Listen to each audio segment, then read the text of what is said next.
नमस्कार, साथ की कड़क खबरें देख रहे हैं आप। मैं हूं आशीष त्रिपाठी, आपके साथ। मैं हूं आपके साथ ऋतु सिंह और शुरुआत बड़ी खबरों के साथ करेंगे। अमेरिकी राष्ट्रपति डोनाल्ड ट्रंप ने हॉर्मुज स्ट्रेट के पास 10 बोट को नष्ट करने का दावा किया है। दरअसल ट्रंप ने सोशल मीडिया पर इस बात की जानकारी दी। उन्होंने कहा कि सभी बोट्स, शिप्स को पूरी तरह से खत्म कर दिया गया है और आगे भी ऐसी कार्यवाही जारी रहेगी। और इससे पहले उन्होंने एक और पोस्ट में ईरान को यह चेतावनी दी थी कि वो हॉर्मुज स्ट्रेट में समुद्र के अंदर माइंस न लगाए।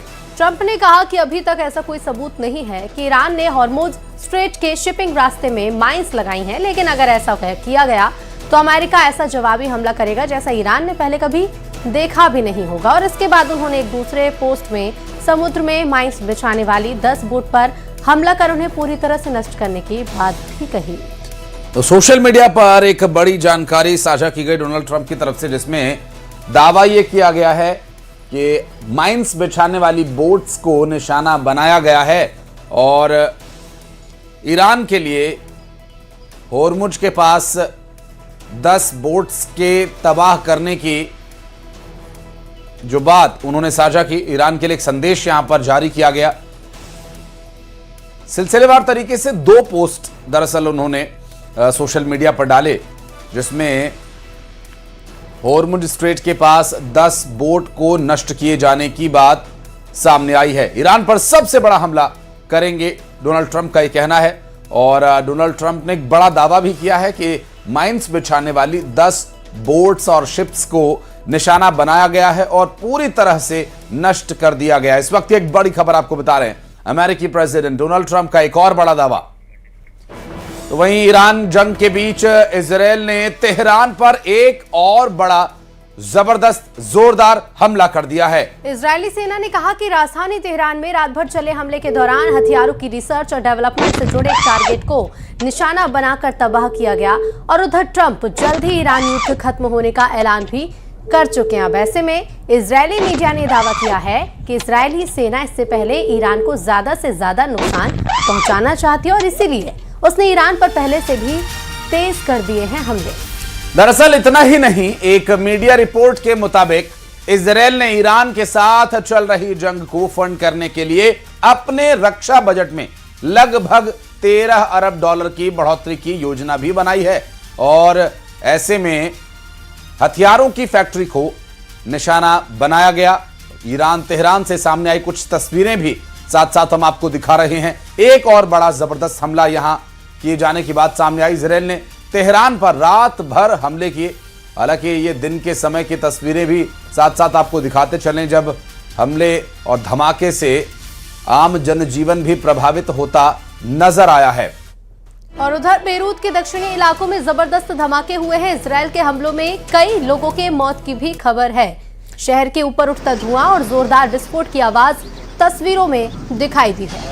पिछले एक हफ्ते में लेबनान के करीब 7 लाख लोग अपना घर छोड़ चुके हैं। हिजबुल्लाह ने ईरान के सर्वोच्च नेता की हत्या का बदला लेने के लिए गोलीबारी शुरू की थी, जिसके बाद इजरायल ने बड़ा हमला किया।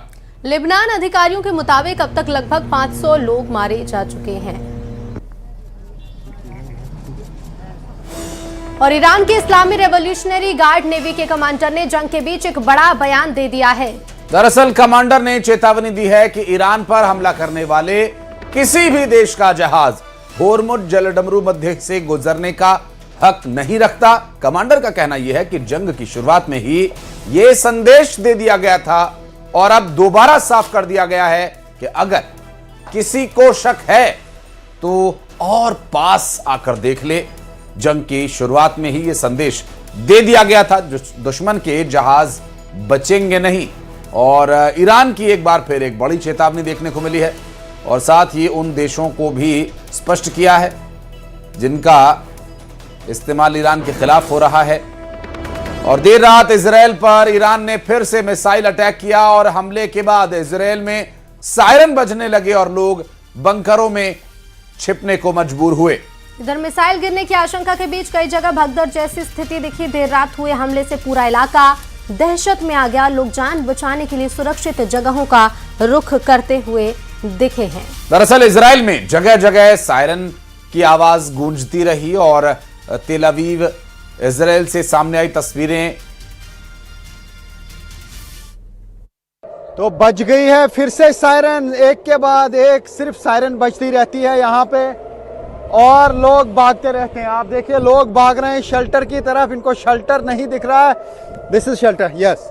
तो ये आप देख सकते हैं कि यहाँ पे कैसे बागम बाग होती है, डायरेक्शन में होगा मिसाइल का हमला। ये देखिए किस तरीके से लोग भाग रहे हैं शेल्टर में आने के लिए। अब देखना होगा कि किस साइड से ये अटैक होगा। लोग भाग रहे हैं शेल्टर में, एक के बाद एक मिसाइल अटैक हो रहे हैं। अब 10 दिन हो गए यही सूरत हाल देखते हुए इस्राइल में। देख सकते हैं आप ये हो रहे हैं इंटरसेप्शंस, ये हम देख पा रहे हैं यहाँ पे। ये देखिए किस तरीके से इंटरसेप्ट हो रहे हैं मिसाइल्स। ओ जोर लगता है हमारी तरफ आ रहे हैं। तो ये आप देख सकते हैं बिल्कुल हमारे सर के ऊपर से गुजर रहे हैं इस वक्त। बहुत ही खतरनाक सूरत-हाल होती है ये। अमेरिका और इजराइल से ईरान की जंग का असर अब भारतीय एयरलाइंस पर भी साफ साफ दिखाई देने लगा है। एयर इंडिया ने डोमेस्टिक और इंटरनेशनल दोनों रूट्स पर फ्यूल सरचार्ज बढ़ा दिया है और नई दरें 12 मार्च से हर नई बुकिंग पर लागू होंगी। अब हर डोमेस्टिक फ्लाइट में यात्रियों को 399 रुपए तक फ्यूल चार्ज देना होगा, जो पहले नहीं लिया जाता था। इंटरनेशनल यात्रियों के किराए भी बढ़ जाएंगे। एयर इंडिया ग्रुप ने फैसला खाड़ी देशों में बढ़ते जियोपॉलिटिकल तनाव और जेट फ्यूल के दाम में तेज उछाल की वजह से लिया है।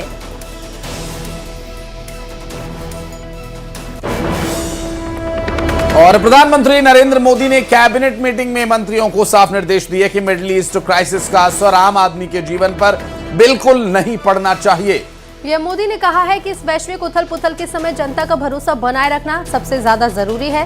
प्रधानमंत्री ने मंत्रियों से कहा है कि तेल की कीमतें स्थिर हैं। ये बात लोगों तक पहुंचाएं और ये भी बताएं कि देश में तेल का पर्याप्त स्टॉक मौजूद है।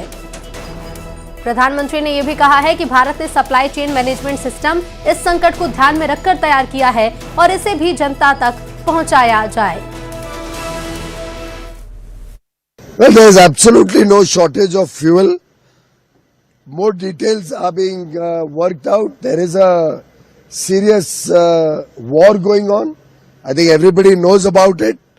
The people are seeing it on television. You are showing it relentlessly.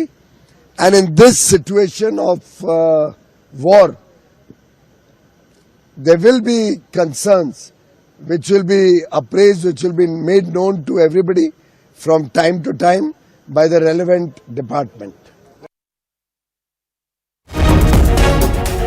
और गैस सप्लाई सुचारू रखने के लिए रिलायंस ने बड़ा ऐलान किया है। एलपीजी आउटपुट बढ़ाने के लिए 24 घंटे काम किया जा रहा है। दरअसल देश की ईंधन की आवश्यकता को पूरा करना प्राथमिकता है, रिलायंस का कहना है, और नेशनल गाइडलाइंस का पालन करते हुए आपूर्ति की जाएगी और जरूरत के समय देश के साथ मजबूती से खड़े रहेंगे, कहना है रिलायंस का। तो आरआईएल जामनगर रिफाइनरी में प्रोएक्टिव कदम उठा रही है और इसके लिए बड़ा ऐलान भी किया गया है।